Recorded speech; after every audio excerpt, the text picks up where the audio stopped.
నమస్కారం. ముందుగా VGR news ప్రేక్షకులకి స్వాగతం. తిరుపతి జిల్లా వెంకటగిరి గ్రామశక్తి పోలేరమ్మ దేవస్థానం వద్ద కవచ చారిటబుల్ ట్రస్ట్ అధినేత ప్రముఖ న్యాయవాది గుండు మనోజ్ కుమార్ ఆధ్వర్యంలో పేదలకు అన్నదాన కార్యక్రమాన్ని ఏర్పాటు చేశారు. ఈ సందర్భంగా వారు మాట్లాడుతూ వెంకటగిరి గ్రామశక్తి పోలేరమ్మ తల్లి ఆలయం వద్ద పేదలకు అన్నదాన కార్యక్రమం నిర్వహించడం ఎంతో సంతోషంగా ఉందన్నారు. ఇలాగే ప్రతి ఒక్క మనసున్న మహారాజు కూడా ప్రతి గురువారం అమ్మవారి దేవస్థానం వద్ద పేదలకు అన్నదాన కార్యక్రమాన్ని నిర్వహించేందుకు ముందుకు రావాలని పిలుపునిచ్చారు. ఇలాగే 10 మందికి సహాయం చేసేందుకు ఎల్లవేళలా నాతో పాటు మా కవచ చారిటబుల్ ట్రస్ట్ టీం సభ్యులందరూ కూడా ముందుంటామని తెలిపారు. ఈ కార్యక్రమంలో గురుసాయి లైటింగ్స్ అధినేత వెంకటాద్రి, రమేష్, విఠల్ రాయల్ మరియు వారి మిత్రులు పాల్గొన్నారు.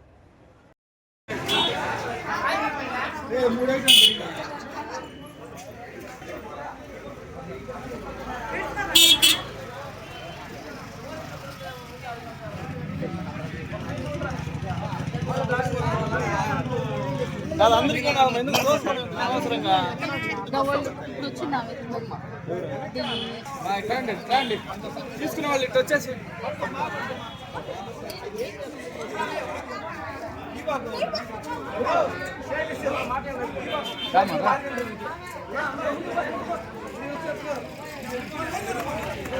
ముందుకు రాయా, జరుపుకోండి.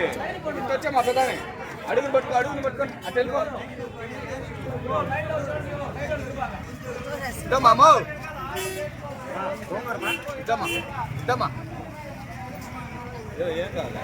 వెంకటగిరికి ఒక చరిత్ర ఉంది. వెంకటగిరి చరిత్రలో సువర్ణ పుటాక్షరాలతో లిఖించుకోదగిన అమ్మవారు ఎవరైనా ఉన్నారంటే అది వెంకటగిరి గ్రామశక్తి పోలేరమ్మ తల్లి. అలాగే ఏంటంటే మనకి ఇక్కడ కలిలమ్మ సందులో వెలసినటువంటి కనివేలమ్మ తల్లి. ఈ 2 మందిరాలకి వెంకటగిరి చరిత్రలో చాలా ప్రామాణ్యం, చాలా ప్రాముఖ్యత సంతరించుకున్న ఆలయాలు వెంకటగిరి కలిలమ్మ తల్లి, అలాగే వెంకటగిరి పోలేరమ్మ తల్లి ఆలయం.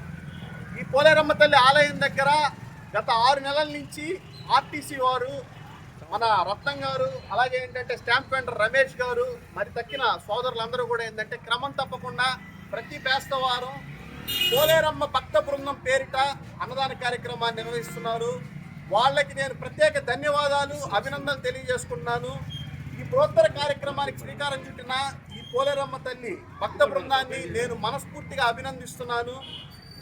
అనుకోకుండా ఆకస్మికంగా పోయిన వారం ఏంటంటే వాళ్ళు నన్ను అప్రోచ్ అయ్యారు. అది కూడా ఈ మందిరం దగ్గర అప్రోచ్ అయ్యారు, గుడి దగ్గర అప్రోచ్ అయ్యి ఈ వారం మీరు అన్నదాన కార్యక్రమం చేయండి అంటే కవచ చారిటబుల్ ట్రస్ట్ తరపున నుంచి నేను ఈరోజు ఏంటంటే ఈ అన్నదాన కార్యక్రమానికి శ్రీకారం చుట్టాను. ఇది చాలా మహత్తర కార్యక్రమం.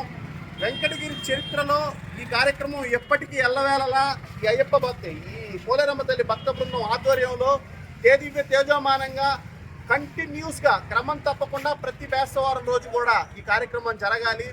అలాగే ముఖ్యంగా చెప్తున్నాను, ఇంత పెద్ద కార్యక్రమానికి శ్రీకారం చుట్టినప్పుడు దాతల సహకారం లేనిదే ఏ పని జరగదు. వెంకటగిరిలో చాలామంది ధనిక వర్గానికి సంబంధించిన డబ్బులు ఉండే వాళ్ళు ఉన్నారు, మేధావర్గంలో ఉండే వాళ్ళు ఉన్నారు, ధనికులు, సంపన్నులు, వ్యాపారస్తులు, అన్ని విభాగాల్లో పనిచేసే వాళ్ళు కూడా ఉన్నారు. ఈ వారం మేము చేస్తామయ్యా అని స్వచ్ఛందంగా ముందుకొచ్చి కార్యక్రమాన్ని చేయాలి.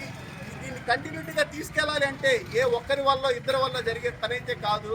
అందువల్ల ప్రతి ఒక్కరు కూడా పెద్ద మనసుతో ఉదాసీనత చూపుతూ సంవత్సరంలో ఒక్క వారం మీరు చేయండి. మీకు ఆ తల్లి ఆశీస్సులు మెండుగా ఉంటాయని మనసా వాచా కర్మన నమ్ముతూ, ఆశిస్తూ, ఆకాంక్షిస్తూ సెలవు తీసుకుంటాను. జై పోలేరమ్మ తల్లి. జై పోలేరమ్మ. ఇప్పుడు వారం వారం ఎవరు లీడ్ గా చేస్తున్నారు? చెప్పాను, వారానికి ఎంత ఖర్చు అవుతుంది? ఖర్చు అంటే 10,000 అవుతుంది. అంటే మనం దాతల్ని సహకారం అడగాలంటే వాళ్ళకి చెప్పాలి కదా.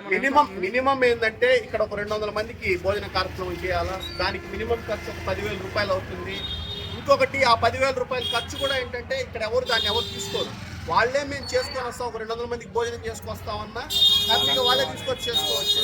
లేదా ఇక్కడ మందిరంలో ఏంటంటే మందిరానికి సంబంధించినటువంటి వంటోడు ఉన్నాడు, అతనికి మనం అమౌంట్ ఇచ్చేసినా అతనైనా చేసి పెడతాడు.